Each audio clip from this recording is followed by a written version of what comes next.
राधा, तुम अपने पति को समझा देना।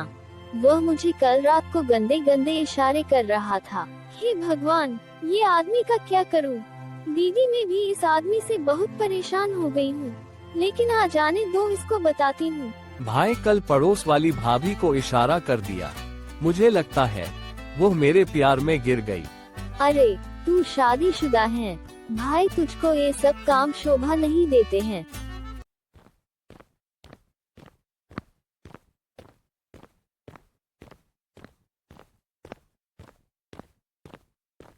आइए, आ गए आप। हाँ, और क्या दिख रहा तुम्हें? तो पहले ये बताएं कि पड़ोस वाली भाभी को क्या इशारा किया? अरे पागल हो क्या तुम? मैं क्यों इशारा करूँगा? विजय, तुम एक नंबर के चुड़ैल आदमी हो, और झूठ तो तुम्हारी नस नस में फैला है। कहानी की शुरुआत एक छोटे से गांव में रहने वाले एक आदमी विजय से होती है। विजय का जीवन पहले जैसा सादा और सुखी था। विजय एक समझदार और मेहनती व्यक्ति था, लेकिन जीवन के हर पहलू में उसकी किस्मत ने उसे ऐसा मोड़ दिया कि वह 2 शादियां कर बैठा। राधा, मैं जा रहा हूँ, मेरे ऑफिस का टाइम हो गया है। ठीक है, शाम को जल्दी घर आ जाना। विजय की पहली शादी बचपन में ही तय कर दी गई थी। वो एक गांव की सुंदर लड़की राधा से प्यार करता था। कुछ समय बाद दोनों ने शादी कर ली। राधा घर संभालने में माहिर थी और विजय भी अपनी नौकरी में पूरी तरह से व्यस्त रहता था।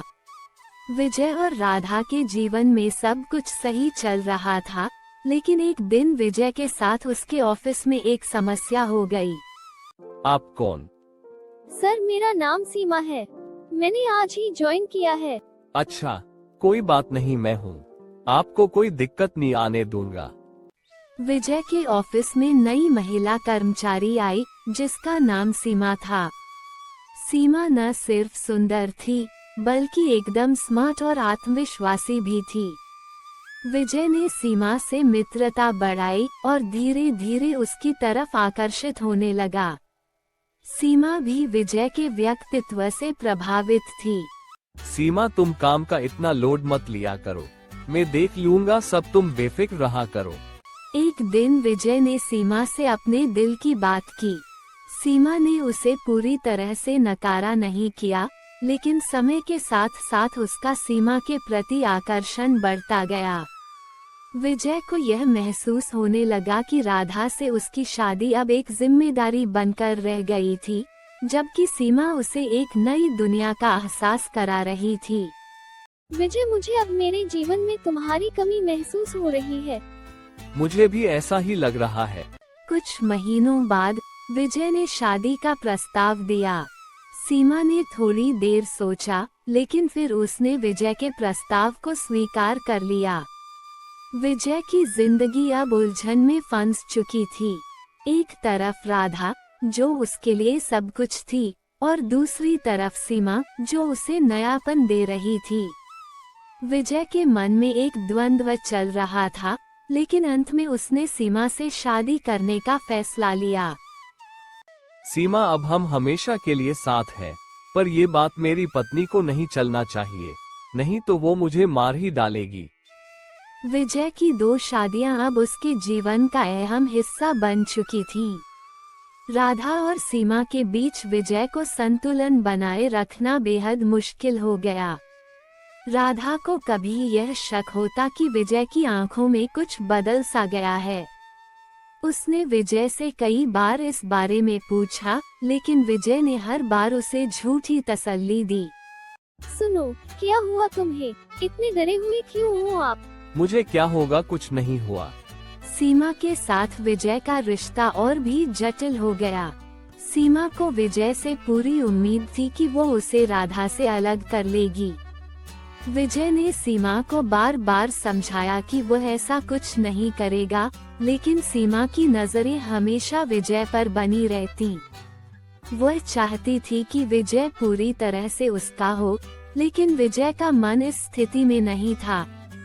तुम्हें अपनी पत्नी को छोड़ना पड़ेगा और मेरे साथ रहना पड़ेगा। नहीं, मैं ऐसा नहीं कर सकता। अब विजय को दोनों औरतों के बीच की जटिलता का सामना करना पड़ने लगा। एक तरफ राधा थी जो घर संभालती थी और विजय के लिए हर जरूरी काम करती थी, जबकि दूसरी तरफ सीमा थी जो उसे अपने साथ देखना चाहती थी। विजय के मन में पछतावा होने लगा क्योंकि वह जानता था कि उसने दोनों औरतों को धोखा दिया है, लेकिन वह अब दोनों के बीच संतुलन नहीं बना पा रहा था। एक दिन राधा ने विजय से सीधा सवाल पूछा, क्या तुम मुझसे प्यार करते हो? विजय को यह सवाल सुनकर बहुत परेशानी हुई क्योंकि वह सच सच जवाब नहीं दे सकता था। उसने झूठ बोलने की कोशिश की, लेकिन राधा ने उसकी आंखों में छुपे हुए दर्द को पहचान लिया। सुनो, कुछ तो बात है, आप मुझे नहीं बता रहे हैं। तुम कुछ छुपा रहे हो विजय, मुझे सब पता है। नहीं, कुछ नहीं हुआ। राधा को इस बात का एहसास हो गया था कि विजय का दिल अब उसकी तरफ नहीं है। उसने विजय से खुलकर बात की और अपनी फीलिंग्स साझा की। राधा का दिल टूटा हुआ था, लेकिन उसने विजय से कहा। यहाँ विजय को अपनी गलती का एहसास हुआ। राधा ने उसे बहुत अच्छे तरीके से समझाया कि एक व्यक्ति को सिर्फ प्यार के नाम पर दो तरफ से रिश्ते नहीं निभाने चाहिए। राधा ने विजय से खुद को दूर कर लिया और विजय अब अपने कर्मों का सामना करने के लिए तैयार था। मैं तुमसे प्यार करती हूँ, लेकिन मैं तुम्हारे साथ नहीं रह सकती जब तुम मुझे धोखा दे रहे हो। अब विजय को सीमा से भी लगातार दबाव मिल रहा था। सीमा को उसकी पहली पत्नी से अलग करने की पूरी उम्मीद थी, लेकिन विजय ने सीमा को भी ये बता दिया कि वह अब अपने परिवार के साथ रहकर अपनी जिंदगी जीना चाहता है। राधा, मुझे माफ कर दो, अब कभी ऐसा नहीं होगा। मुझे एक और मौका दे दो बस। तुम्हें अब मुझसे कोई शिकायत नहीं मिलेगी। विजय ने अपनी गलती को स्वीकारा और अपने परिवार को फिर से एक साथ लाने की कोशिश की। इस कहानी से यह संदेश मिलता है कि रिश्तों में ईमानदारी और विश्वास बहुत जरूरी होते हैं।